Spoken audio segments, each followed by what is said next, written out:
দেখুন, নবী সাল্লাল্লাহু আলাইহি ওয়াসাল্লাম একটা হাদিস বলেছেন, ভয়ঙ্কর হাদিস। কিয়ামতের মাঠে এই যে একটা অবস্থা বললাম, সবাই নবীদের দ্বারস্থ হবে, ঠিক এরকমই আদম আলাইহিস সালামকে আল্লাহ পাক ডাকবেন, ডেকে বলবেন তোমার সন্তানদের মধ্য থেকে জাহান্নামীদেরকে আলাদা করে দাও। আদম আলাইহিস সালাম বলবেন যে ইয়া আল্লাহ, কতজনকে আলাদা করে দিব? আল্লাহ পাক বলবেন প্রত্যেক হাজারে 999 জনকে জাহান্নামের জন্য আলাদা করো। চিন্তা করতে পারলেন? প্রত্যেক হাজারে 999 জনকে জাহান্নামের জন্য আলাদা করা হবে। হাদিসটা শোনার সাথে সাথেই সাহাবায়ে কেরাম রাদিয়াল্লাহু আনহু চোখ দিয়ে পানি ঝরঝর করে পড়তো।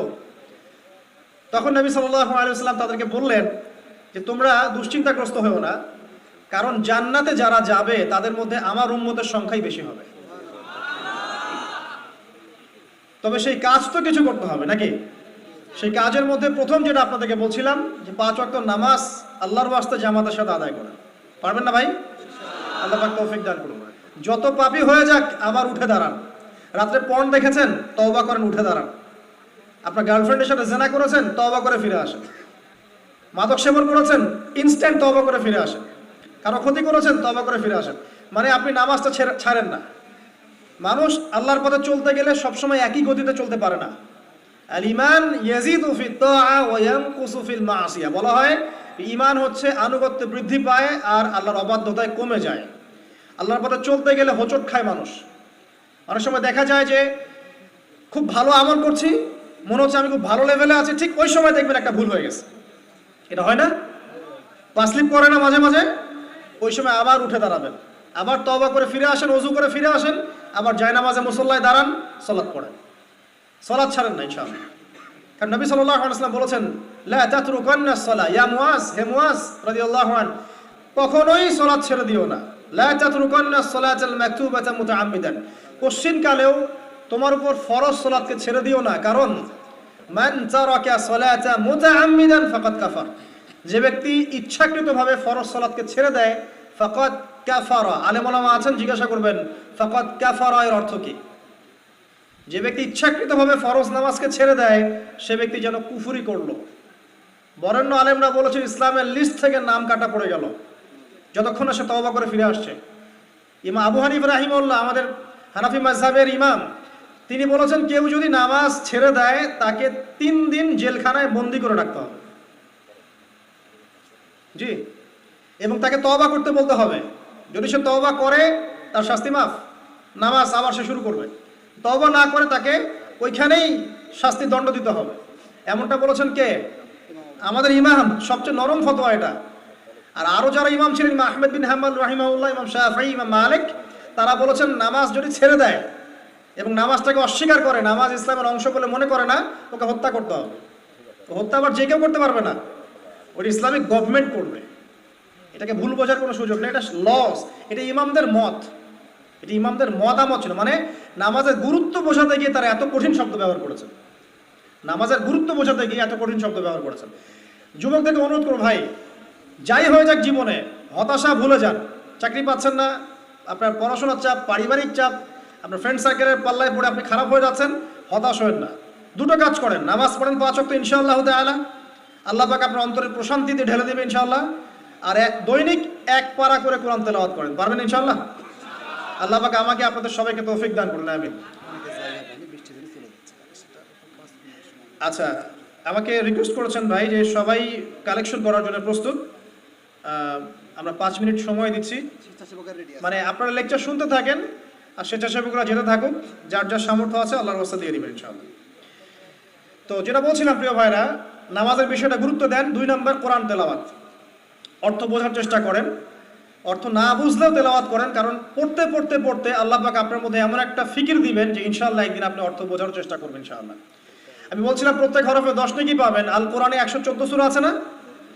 114 সূরা 30 পারায় বিভক্ত। এই যে আমি একটু দেখাচ্ছি যে আল কোরআনুল কারীম, এই যে কিতাব, এখানে 114 সূরা আছে না? এখানে কিন্তু 30টা পারা আছে।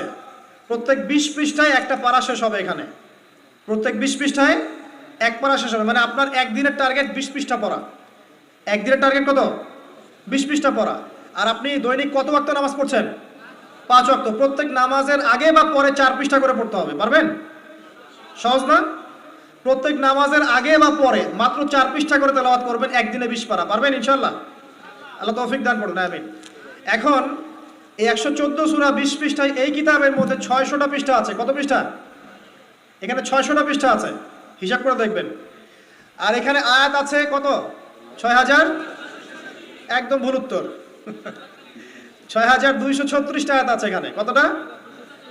হিসাব করে দেখেন, 6236টা। এবং শব্দ আছে প্রায় 77800টা। কয়টা? 77800টা।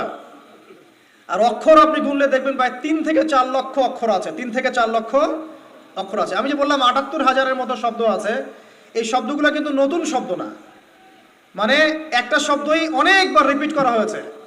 মানে আলহামদুলিল্লাহি রাব্বিল আলামিন থেকে গায়রিল মাগদুবি আলাইহিম ওয়ালাদ-দালিন, এখানে মোটামুটি যে 17 বা 18টা শব্দ আছে, এই শব্দগুলাই কোরআনে রিপিট করা হয়েছে 7800 বার। কতবার? 7800 বার। আপনাকে আমি 8টা জমির বলছি। একটা হচ্ছে মান, আন, ইলা, ঠিক আছে, বি, ফি, আলা, ইলা, আর মিন, আন, মা, হাত্তা, এরকম 8টা বা 10টা অব্যয় আছে। এগুলো দিয়ে কোরআনে 10,000 শব্দ আছে। কত হাজার? 10,000। সহজ কিন্তু। আর কোরআন নিয়ে অনেক গবেষণা হচ্ছে এখন। আপনি যত গবেষণা করবেন, ঘাটাঘাটি করবেন, ওলামায়ে কেরামের কাছে যাবেন, অনলাইন ঘাটাঘাটি করবেন, দেখবেন কোরআনের অনেক কোর্স এখন চালু করা হয়েছে। এবং এগুলো বাসায় বসে আপনারা করতে পারেন। যে কোনো প্রফেশনের মানুষ, যে কোনো অঙ্গনের মানুষ, হোক তিনি একজন ব্যাংকার, হোক তিনি একজন পলিটিশিয়ান বা ইকোনমিক্স বা সোশ্যাল ওয়ার্কার বা চাকরিজীবী বা স্টুডেন্ট, যে কেউ হোক না কেন, নারী পুরুষ সবাই এই কোর্সগুলো করতে পারেন। ভিজিট করেন www.quraniccorpus.com, দেখেন কত কোর্স দেওয়া আছে, শর্ট কোর্স কোরআনের উপরে। ভিজিট করেন, দেখুন www.understandquran.com, দেখেন কতগুলো কোর্স দেওয়া আছে। আপনাকে 1 বছরে কোরআনের ইনশাআল্লাহ 50% শব্দ শিখিয়ে দিবে। এটা জেনারেল লাইনে যারা পড়ছেন তাদের জন্য অনেক অনেক ইফেক্টিভ এই কোর্সগুলো। আর এগুলো ভাই আমাদের জানতে অনেক কষ্ট করতে হয়েছে, ফ্রি বলছি আপনাদেরকে এখন, ঠিক আছে? এগুলো কিন্তু রিসার্চ করতে অনেক কষ্ট হয়েছে। তো একটা লেকচারে ফ্রি পাচ্ছেন এগুলো, এখনই লুফে নেন। আজকে বাসায় গিয়ে চর্চা শুরু করেন, দেখবেন ইনশাআল্লাহ অনেক ভালো করতে পারবেন। আমরা কিছুই না ভাই, আমরা চাই আগামী প্রজন্মতে এমন বড় বড় আলেমরা উঠে আসুক, যারা কোরআন সুন্নাহর জ্ঞানের সাথে অর্থনীতি, ইতিহাস, রাজনীতি, জিওপলিটিক্স, আপনার দর্শন, আপনার কি বলবো, পররাষ্ট্রনীতি, আপনার সমাজবিজ্ঞান, হ্যাঁ, সমস্ত নলেজগুলো রাখুক এবং কোরআন এবং সুন্নাহকে হাতে নিয়ে বিশ্বটাকে চ্যালেঞ্জ করুক। এমন জেনারেশন আল্লাহ পাক তৈরি করুন, আমিন। আসলে আমরা কিছুই না, আমরা তো আগাছা। আমরা মনে করি যে আমি তো এই উম্মার আগাছা, আমাদের দ্বারা উম্মার কি হচ্ছে। এমন প্রজন্ম আল্লাহ পাক নিয়ে আসুক যারা কোরআন সুন্নাহর জ্ঞান তো রাখবেই, পাশাপাশি যুগোপযোগী সমস্ত জ্ঞান যেন তারা অর্জন করে। তখন তারা কোরআন হাদিস নিয়ে এমন ব্যাখ্যা করবে যে এই ব্যাখ্যা চ্যালেঞ্জ করার ক্ষমতা ইসরায়েলের থাকবে না ইনশাআল্লাহ তাআলা। ওই ব্যাখ্যা চ্যালেঞ্জ করার ক্ষমতা পশ্চিমাদের থাকবে না। সারা বিশ্বটাকে ওরা এখন মগের মুল্লুক পেয়েছে আর কি, যা ইচ্ছা তাই করে, যা ইচ্ছা তাই। মানে ইচ্ছা হলো এক দেশকে আরেক দেশের এগেনস্টে উস্কে দিল, ঠিক আছে? ওদের তো কিছু মিডিয়া আছে, যুদ্ধ না লাগলেও যুদ্ধ লাগায় ছাড়বে। তারপরে একজনের কাছে অস্ত্র বিক্রি করবে, ওর কাছ থেকে যে লাভটা করবে এই লাভের টাকাতে আরেকজনের কাছে অস্ত্র বিক্রি করবে, মাঝখান থেকে ওদের স্বার্থ উদ্ধার করবে। কি যে চলছে, সারা ওয়ার্ল্ডে একটা বিশাল যুদ্ধ লাগানোর পায় তারা চলছে। হয়তো এটাই সেই নিউক্লিয়ার যুদ্ধ হবে, আল্লাহু আ'লাম, আমরা জানি না। তবে এতটুকু জানি হাদিসে একটা বড় যুদ্ধের কথা এসেছে, যেটা এখন পর্যন্ত বিশ্বে হয়নি কখনো। First world war, second world war, 1914, 1948-এর যুদ্ধ এর সামনে কিছুই না। এটা ইরাকের ইউফ্রেটিস নদীর সোনার পাহাড়কে কেন্দ্র করে হবে বলে হাদিসে এসেছে। এখন এই সোনার পাহাড় অরিজিনাল সোনার পাহাড়ও হতে পারে বা ব্ল্যাক গোল্ডও হতে পারে, আল্লাহ ভালো জানেন, আমরা জানি না। কিন্তু আল্লাহর নবী সাল্লাল্লাহু আলাইহি ওয়াসাল্লাম বলেছেন মুসলিমরা যেন এই সোনার পাহাড়ে হাত না দেয়, কারণ এখানে প্রায় 80টা দেশ একত্রিত হয়ে যাবে এই ব্যাটেলে, এবং প্রতি 1000 কমব্যাটেন্ট মানে যোদ্ধা যারা থাকবে তাদের মধ্যে 99% যোদ্ধা এই যুদ্ধে মারা যাবে। এটা নবী সাল্লাল্লাহু আলাইহি ওয়াসাল্লামের ভবিষ্যৎবাণী, এটা হবেই হবে, কেউ টলাতে পারবে না। কত বছর পর আমরা জানি না, হাদিসে আমরা এসছে। এটাকে বলা হয় মালহামাতুল কুবরা, মানে বিশাল মহাযুদ্ধ। 80টা ফ্ল্যাগ মানে কি 80টা দেশ। যাই হোক, আমরা দোয়া করি আল্লাহ পাক এমন প্রজন্ম নিয়ে আসুক যে প্রজন্ম কোরআন এবং সুন্নাহর জ্ঞান দিয়ে আগামী বিশ্বটাকে ডিল করতে পারে। আল্লাহ পাক আমাদের যে ভালো প্রজন্ম নিয়ে আসুন, আমিন।